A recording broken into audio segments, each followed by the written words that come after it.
Let us look directly at daily life. How many times do we wrestle with what we refuse to accept? A relationship that has reached a dead end, a child who does not follow the path their parents dreamed of, or a body that begins to age against our will. The more we resist, the more the pain intensifies. Jung reminded us that what is denied does not disappear. It returns with greater force as though the unconscious demands to be acknowledged. A person may avoid loneliness by crowding their calendar with appointments, but in the quiet of night, the emptiness comes knocking with greater insistence. One may suppress anger beneath a polite mask, but with a single careless word, the repressed energy erupts, tearing apart friendship or family. The real question is, why do we fear facing it so much? Because the shadow does not only hold what is ugly, it also holds the key to liberation.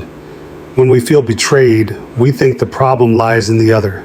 But deep down, it is the unhealed wound of abandonment speaking. When we feel belittled, our outrage is the echo of a memory where our worth was once denied. So instead of fighting against it, Jung called us to pause to bravely observe. It is precisely there in the midst of anger or grief that the path of individuation opens the journey of no longer being a victim of the unconscious, but becoming the guide of our own life. Only then does pain cease to repeat itself, making way for true awakening. In those moments when we finally stop, when we no longer run from ourselves through work, entertainment, or the noise of the outside world, the inner whispers begin to rise. The unconscious offers images, memories, even nightmares, not to punish, but to guide. Jung emphasized that the shadow never comes to destroy. It comes as an invitation to look where we have abandoned ourselves. Perhaps it is anger we were taught to hide, perhaps the fear of weakness that once brought shame, or perhaps the longing for love we pretended we outgrew. The process of individuation begins here, recognizing the forgotten fragments in order to become whole. No one can truly grow while denying part of themselves.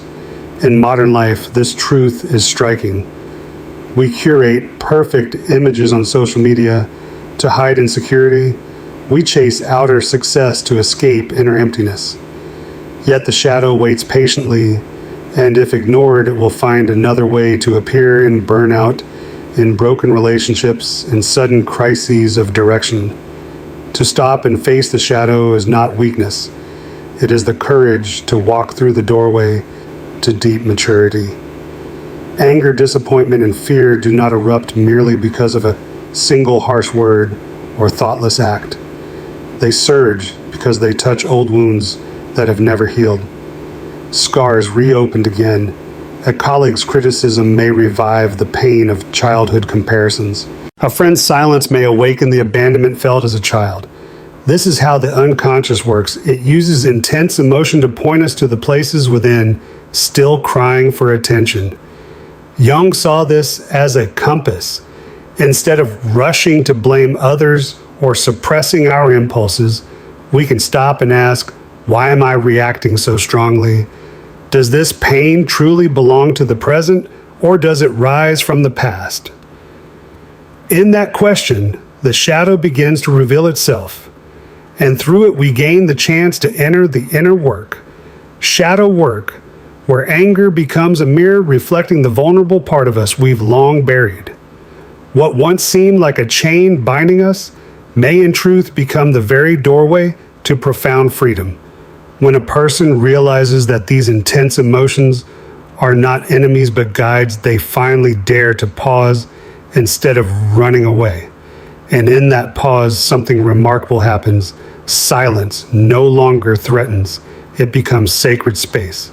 The state of doing nothing, which Jung emphasized, is not meaningless emptiness, but an act of radical trust. Like a child in the womb, new life can only take shape in stillness and darkness.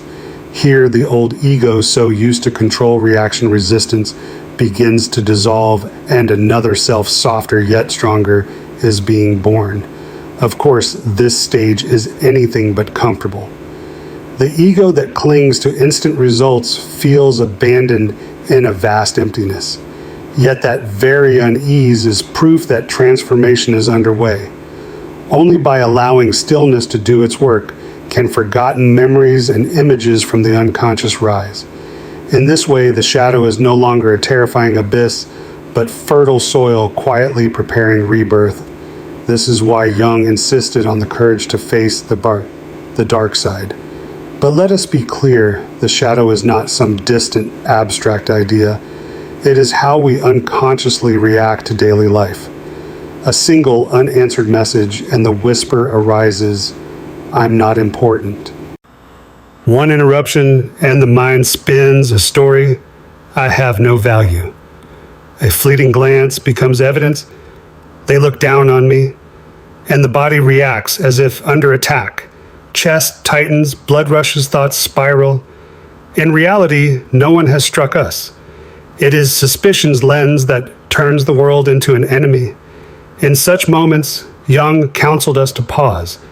Even a single deep breath creates space. Name the sensation, "There is heat in my chest. There is tension in my throat."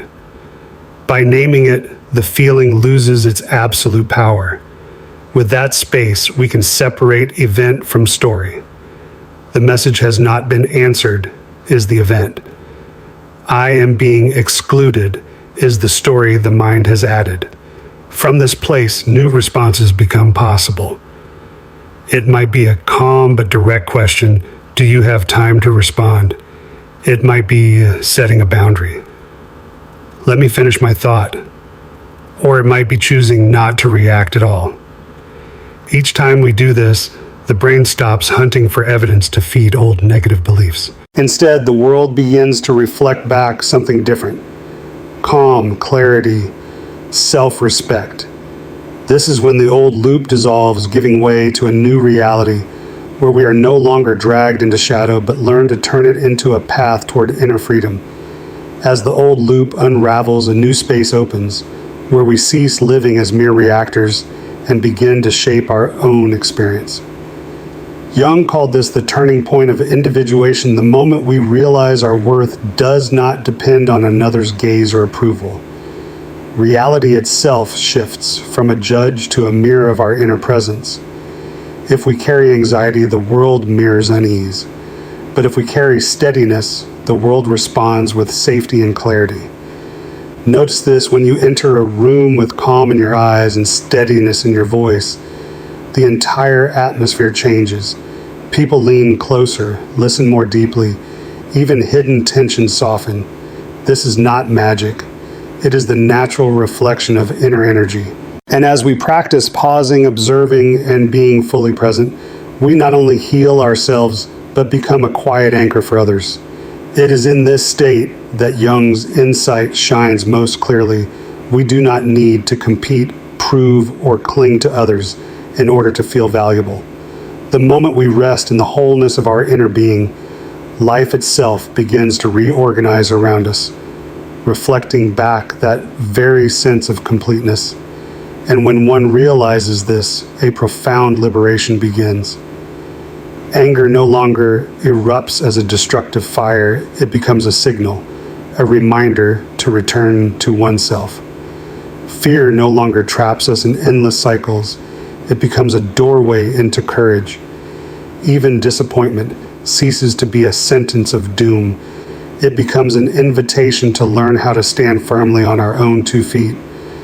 Jung called this awakening, spiritual awakening, the moment we understand that true freedom does not mean eliminating emotions, but no longer being ruled or defined by them. In daily life, this means we no longer need to seek validation in every gaze, nor worry whether others agree with us. For once we have walked through the doorway of the shadow, we learn the deeper art of self-acceptance.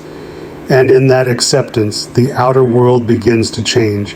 It no longer mirrors our lack, but instead reflects our wholeness.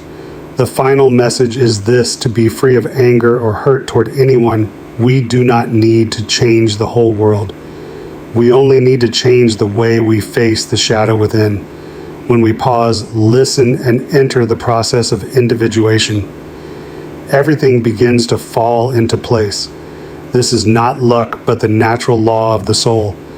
If these reflections have touched you, I invite you to stay with this journey. Don't forget to subscribe and turn on the notification bell so that together we can continue to dive deeper into Jung's wisdom, learning how to transform anger into insight, pain into light, and the everyday experiences of life into opportunities for inner growth. This will be a safe space for you to reflect, to heal, and to find yourself again.